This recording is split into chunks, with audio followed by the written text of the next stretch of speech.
Bismillahir Rahmanir Rahim. Alhamdulillahi Rabbil Alamin wassalatu wassalamu ala as'adin nabiyyin nabiyina Muhammadin sallallahu alaihi wa ala alihi wa sahbihi wa sallam. Yan uwa masu kallon mu da sauraron mu a wannan tasha ta mai albarka Africa TV3 ina mana gaisuwa irin ta addinin musulunci. Assalamu alaikum wa rahmatullahi wa barakatuh. Barkanmu da sake saduwa a wannan shiri namu na mu gudu tare mu tsira tare.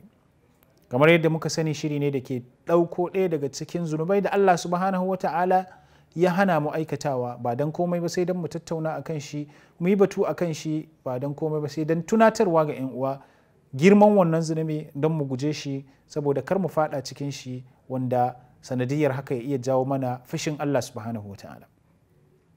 A yau ma insha Allahu akwai ɗaya daga cikin abin da za mu tunatar da junanmu a kai, wanda ya fi shafan mata, kamar yadda a baya mun yi tunatarwa dangane da abin da ya shafi ainihin tufa da mace ya kamata ta sa, da kuma tufan da yake fusatar da Allah subhanahu wa ta'ala, yake fusatar da yake gadar mata da fadawa gidan wuta. To yau akwai wani hali da ɗabi'a da shi ma za mu tattauna a kan shi, wanda yana goye ne da hadisin da annabi sallallahu alaihi wasallam ya yi magana a kan yanayin tufar da mace idan ta fita da shi zai iya gadar mata da fushin Allah subhanahu wa ta'ala. A baya kun ji cewa mun karanta hadisin annabi sallallahu alaihi wasallam da ya magana akan cewa sinfani min ahlin nari lam arahuma. Akwai wasu mutane kala biyu wanda 'yan wuta ne, amma ban gansu ba a zamani na tukunna, za su zo nan gaba. Sai ce qaumun ma'ahum siyatun yadribuna bi ka adnabil baqari yadribuna biha an-nas. Za a samu wasu mutane waɗanda suke da rike da bulalu manya-manya suna dukan mutane ba dalili, haka kawai saboda mugunta su rika dukan mutane. Sai ce wani sa'un kasiyatun ariyatun.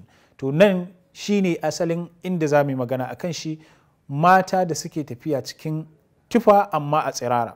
Wannan mun yi magana da akan shi a baya, yana daga cikin abin da ke gadarwa da mace fadawa cikin fushin Allah subhanahu wa ta'ala.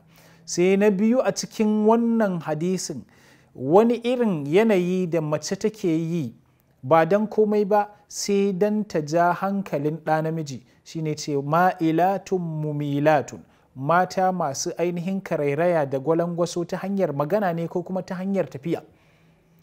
Duk yadda ainihin mace za ta yi ta ja hankalin ɗa namiji wanda yake ba halaliyarta ba ne, to in ta yi haka ta fada cikin wannan hadisin. Na farko gashi ta yi shiga wacce Allah subhanahu wa ta'ala bai yarda da shi ba, sannan ta ƙara wa kanta laftun azaban cewa mai tana jan hankalin ɗa namiji da wannan irin tafiya da take yi a kan titi.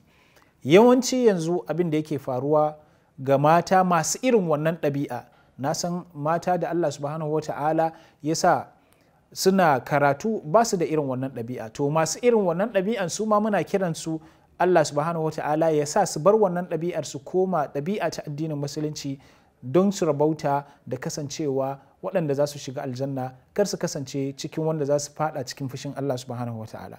Annabi sallallahu alaihi wasallam ya ce ma'ilatun mumilatun, suna ainihin jujjuya jikinsu a lokacin da suke tafiya. Mace ta san yadda za ta ja hankalin ɗa namiji, in tana fuskanto shi ta san irin tafiyar da take yi, in ta bashi baya ma ta san irin tafiyar da take yi. Duk mata kun san irin wannan, ba sai na yi dogon bayani a kan shi ba, amma dai ki sani cewa in kika yi irin wannan a waje don ki ja hankalin ɗa namiji, to ki sani kina daga cikin narkon azabar da Allah subhanahu wa ta'ala ya tattala ranar gobe kiyama. Allah ka kiyashe mu. Annabi sallallahu alaihi wasallam a ci gaba da hadisin yace bayan ya ce ma'ilatun zai ce mumilatun, sai ce ru'usuhunna ka asnimatil bukht al-ma'ila. Kayuwansu sun yi wani irin ɗauri wadda ɗaurin ya yi tozo a kansu kamar ainihin tozar raƙumi. Yanzu abin da yake faruwa kenan a cikin mata. Kowace mace yanzu za ka samu ko da hijabi ne take da shi, sai ta yi wani abu da ake ce masa a cuci maza, sai ta yi wani irin ɗauri da za a ce masa a cuci maza. Wasu ma za ka samu gwangwami suke sawa a bayan don dai ya yi wannan tozon, wasu kuma za su samu ɗan ƙaramin kofi ne su saka, wani kuma irin ribon ɗin nan babba za su saka su ɗaura don su yi wannan tozon. To wannan tozon, ku gaji yadda annabi sallallahu alaihi wasallam ya faɗa, in kika yi wannan tozon to lalle fa za ki iya fadawa cikin fushin Allah subhanahu wa ta'ala, ki zauna cikin ɗabi'arki yadda Allah subhanahu wa ta'ala ya yi ki, ya fi dacewa akan ki je ki wani abin da zai gadar miki da fushin Allah subhanahu wa ta'ala. Allah subhanahu wa ta'ala ya shiryar da mu, ya sa mu guji ire-iren waɗannan zunubi da suke kawo mana cikas, suke kawo mana fushin Allah subhanahu wa ta'ala. Ku tare mu a shiri na gaba insha Allah, za mu ɗora akan inda muka tsaya. Wassalamu alaikum wa rahmatullahi wa barakatuh.